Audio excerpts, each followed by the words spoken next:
Welcome to A Canadian Investing in the U.S., a podcast and YouTube channel focused on Canadians buying real estate with host Glenn Sutherland. Welcome to another episode of Canadian Investing in the U.S. This week, my guest, or returning guest, is Rahim Madhavji from KnightsbridgeFX. I'm a huge fan of KnightsbridgeFX. If you've listened to my show, you've heard me reference them probably every 3 months. They come up whenever I'm talking to guests. I refer your company all the time for completely no referral fee, but I do enjoy your service, and I think you're providing a great service to us cross-border investors. Maybe, Rahim, just tell us a little bit more about yourself. Sure. So I'm the president of Knightsbridge Foreign Exchange. We're a Canadian money exchange company located in Canada. We work with Canadians all across Canada. Prior to that, I used to work in private equity at a fund in Toronto, and prior to that, I was an investment banker at RBC Capital Markets in the Mergers and Acquisition Group. And we basically built this company to basically grow and provide a service to Canadians, competing with the banks by providing better exchange rates. Amazing, and that's exactly what we all need. So I actually just before this interview, I went and got a refresher on the Dragon's Den. I rewatched the video. I saw it I don't know when it was. How long ago did that air? I saw it way back anyway. Yeah, basically we were on Dragon's Den and we did get $1 million offer on air. Yeah. And I think that aired in March of this year. Now it actually aired live quite earlier than that. So we were on the season finale, the last show of the season finale, which was great. But obviously the taping of that happened quite a lot earlier. Yep. Yeah. Cool. And just what kind of prep goes into getting onto a show like that? Do you have to send in videos, or I'm just curious, how do you even get there? Yeah, I'm happy to talk about it, and I think it's a question that I get asked quite a bit, and I think I think a couple of things. So for Dragon's Den, the way essentially it works is you fill out an online application, and anyone can do it. It's free, and if anyone thinking of doing it, I would highly encourage you to go and try. It's completely free to do. You basically fill out a questionnaire. You go to an audition, and they have a bunch of them, over various weeks all across Canada, and I think multiple times in Toronto. Okay. And you basically go down, you get a number. There is a pretty long wait on that day, but it is something that doesn't take more than a day of your time. And you go and you basically make a pitch, and you pitch your idea, and they ask you some questions. Basically, what happens on the show happens in a pitch format with different panels that they have. Obviously, not in front of the actual dragons. Right. And they'll obviously basically see how you do, if they like your idea, how you're growing, things like that, if you're show worthy. And then you get a call, and they say, okay, great, you've made it on the show. And then that's when a lot of the prep work happens. So you'll start to kind of watch a bunch of episodes. Basically what I did is I watched a bunch of other episodes to see what other people were doing, what worked well, what didn't, the types of questions the dragons ask. And these are all things you can kind of prepare on your own. And then you basically go down there, you make your pitch, and you have your kind of set up. And the first minute and a half is basically what you control. So you control what you say, where you're from, how much you're asking for, what you do. Can you convey your idea clearly and effectively? And then after that, it's a free-for-all. So you have no idea what questions they're going to ask. You have no idea if they're going to like your business or hate your business. And that whole meeting with the dragon can take quite a while. I mean, the episode that airs is only about 5 to 7 minutes, but the actual time in front of the dragons is quite a lot more. And then they, basically decide if they're going to give you a deal or not. You walk off the show, and then they basically tell you later on if you're going to air or not. It's a bit nerve-wracking because you don't really hear right away. Yeah. And so even though I was on the season finale of in the last show, I actually didn't know that I was going to be on the show for maybe past 3/4 of the season through. So for such a long time, I thought, nothing is going to come of it because we're basically into more than half of the season on air. Yeah. And nothing had happened. So what are the chances I'm going to be on the last show? And then I basically got the call. So they tell you literally a couple of weeks in advance, just so you're not supposed to tell anyone what happened, et cetera, et cetera. And then you go on the show, and the reaction was obviously great. Yeah. Joe got $1 million, and it's a great story, kind of, I think, for everyone involved. Yeah, definitely. Part of your pitch on that show, because we never even did the pitch when you were on my show last time, but basically when you're pitching to the Dragon's Den, you're talking about the 2.5% that the banks typically are upmarking the money whenever they're doing a transaction, which I know a lot of people don't realize is actually happening. My first transaction down to the States, I used the bank to do it, and I gave away so much money, and then I learned of your company, and I started moving stuff to a better way of doing it. What kind of rate do you guys usually upmark the money compared to the 2.5% the banks usually charge? Yeah, so the 2.5% number is basically an average by the banks. Some of the banks are actually quite a lot worse. They can get to 3 to 4%, depending on how you actually do the exchange, have a U.S. account, or if you do it blindly. So I think that's quite a lot higher than that. We'll typically save you about 2% from the number. Yep. And so on average, you're looking to save about 2% versus your bank. So if your bank's marking it up 2.5%, we're basically marking it up between 0.5 and 0.8%. Now, if you're doing a larger amount, you'll basically save even more. And if you're doing a smaller amount, like a couple thousand, then you're obviously paying a little bit on the higher end of the range, just because we can't make a ton of money on a small transaction. But you'll still obviously save money versus the bank. We can help you tell you what your bank's rate is, what our rate is, calculate the difference, and then just decide, is this something that's for you or not? There is a bit of initial setup, know your client stuff that's required. And the first transaction is one that we'll kind of handhold you through. But once you do your first one, then you kind of understand how it works, and then you can kind of set it and forget it after that. Yeah, and one thing I noticed too is because I bank with all the major banks in Canada, so whenever I'm sending you guys money, it's done a different way depending on which bank I'm using.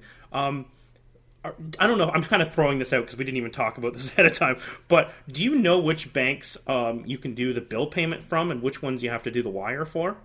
Yeah. So there's a couple of, I'll walk you through basically all three options. So if you're buying US dollars and you're sending Canadian to Knightsbridge and buying US, you can do a bill payment from RBC, BMO, Tangerine. You can open a free online account. I think you can do it from EQ Bank. Most credit unions, you can do it from Meridian as well. Yep. So those are the major ones. And the way you can tell is you just go to your online banking, you go to add a bill payee, you type in KNIG, type in Knightsbridge, and see if we're there. Yep. And if we are, we're on your list. And if not, then we're not on your list. And then there's two alternatives if we're not on your list. The first option is you can basically do a wire transfer to our account from your bank in Canada. Yep. And the second option after that is we can do an EFT, which is essentially debiting your Canadian dollar account and then crediting your US dollar account. But those two accounts have to be within Canada and the United States. Yeah. So we would debit your Canadian account and then credit your US dollar account. It's a bit of a longer process as long as your banks are within Canada. Yeah. But basically that's how it works. Yeah, and I learned actually just I think last week when I was wiring some money with you guys, because I usually wire it do like the bill payment and then I get the money deposited into my U.S. currency account that's located in Canada. And this time I decided to just do a straight wire to the States, and there was no fee for that. Like usually I have a fee for when I'm talking to a bank for doing a wire. Maybe I got lucky or I'm a preferred customer, but I don't think I paid a fee for that. Is that normal? Who do you bank with in Canada? All of them, basically. Okay. Who did I send money with this time? I'm not sure. If you're sending a wire in Canada from your bank to us, you're likely to pay a fee. So I don't know how you got that. I know. I had to pay a fee there, but when you guys wired money to the United States, I don't believe I paid a fee. Right, exactly. So we're not double dipping. So basically the fee that we have to pay our bank to send it to the United States, we pay that fee. Yeah. We pay that fee to our bank. We don't pass that fee to you. So if you have to do a wire, like let's say you were sending money from a bank in Canada to the United States, you go to your bank, pay the exchange plus the wire fee. With us, you're going to your bank, you're paying the wire fee, and then you're saving on the exchange. We don't ding you on the wire to the United States. We'll cover that. Yep. And if you have the bill payment option, you can do that. And what a lot of snowbirds are doing are they're using the debit and credit between Canada, so debiting and crediting their U.S. accounts within Canada, and then they're, taking a check or writing a check, or taking cash, depending on what the amounts are. A lot of people are writing checks, but they get put on hold, and there's more complexities there. Yeah. So if you're closing on a property deal, you don't want to take a check. You just want to do the wire and get it done with properly. Mm-hmm. But if you call us, we can walk you through what all the different options are. Yeah, and it's actually I think we've overclouded this situation. It's actually a very simple process, and when I'm dealing with most of my bank accounts, I can just do a bill payment. It shows up in my other account, or I do a wire, and it shows up in one of my corporate accounts in the U.S. It's actually really, really easy. The questions and sort of stuff, I might have made it sound a little more difficult than it is, but it's really... Yeah, and there are some banks that play nicer than others, and that's why it's a little bit more complex. The bill payment ones are really easy, and some of the other ones don't make it as easy. But there's iterations for each bank, and it's part of the learning process. It's at the beginning anyway. Perfect. Okay, let's get to the meat and potatoes. 2020, as most of my listeners were doing a lot of money moving back from Canada to the U.S., what are we looking at for the forecast for the Canadian dollar versus the U.S. dollar going across 2020? So we think the Canadian dollar will strengthen in 2020. So if you're a buyer of U.S. dollars throughout the year, you're going to be, hopefully happier. Now, I'll just caveat at the beginning, nobody really knows exactly what's going to happen with the market. These are some things that we're seeing in the market, but nobody really knows what's going to happen. And, to each their own, buyer beware. Yep. But basically, what's been happening, I'd say, this year, and what's probably not going to happen next year is there's a bit of safe haven appeal in the U.S. dollar this year, primarily because of all the trade talk and the tensions that have kind of been going on with the U.S. And what that means is when there's any risk in the market with, for example, trade, or if trade is a drag on the overall global growth market, or there's some sort of tension in the market, then there's a flight to safety in the U.S. dollar. And so the U.S. dollar generally strengthens. So if you think back to the recession or the financial crisis that we had in the U.S., despite it being a U.S. issue, the U.S. dollar soared because the rest of the world wanted to park their money in the U.S. or the safe haven currency, is basically what was happening. So the markets right now are doing really, really well. So it's not a recessionary issue or anything like that. Like the markets, the U.S. economy has been doing great. And as a result, the Canadian economy essentially does well as well. But there is a bit of flight to safety because of some of that China-U.S. trade tension. And we do think some of that will evaporate into next year. And so that's going to bode well for the Canadian dollar because the U.S. dollar will lose a little bit of its shine. So we think the Canadian dollar will strengthen to probably, if we were basically guessing, to about 80 cents by the end of next year and into 2021. So by the end of next year, probably gets to about 80 cents, which is about $1.25. Is what we would kind of peg by the end of the year or into 2021. And we also think that the loonie will strengthen based on, stronger interest rate differentials between Canada and the U.S. So we don't think the Bank of Canada move as much as what they have done in the U.S. in terms of interest rates or reducing interest rates. So that higher interest rates generally lead to a stronger currency. So if the U.S. reduces rates and Canada doesn't follow, relatively speaking, it's the interest rate is relatively, higher in Canada than in the U.S., all else being equal prior to that change. Mm-hmm. So that's the other factor. And then oil prices have kind of been getting stronger as well, generally speaking. So I think those are the kind of main things that'll benefit for the loonie. The banks are a little bit all over the place in terms of like what some of the other banks are kind of thinking into late this year or early next year. I mean, we do have a chart on our website. I'm happy to send it to you after if you want to post it. But it basically says what the ranges are, for all the kind of five major Q1 and Q2 of 2020, and ranging from 128, 127 to a high of 133 to 134. So for different banks. So, some banks think the Canadian dollar will strengthen, and some banks think the U.S. dollar will strengthen. So it's a little bit obviously all over the place, but it's a chart you can kind of look at, maybe take an average or pick the bank that, you like best, and and kind of look at it from there. Well, we're not going to be doing exchanges with them anyway. So yeah, and this is more the bank, what the banks are forecasting the dollar to be, not what they're actually pricing their dollar to be. So this is them guessing what I think the dollar is going to be, into Q2 of 2020. Okay. Is that the same email that I get from you like every quarter or something, or is that a different email? Yeah, it is basically the same email, and I think we just updated it last week or in the last couple of days.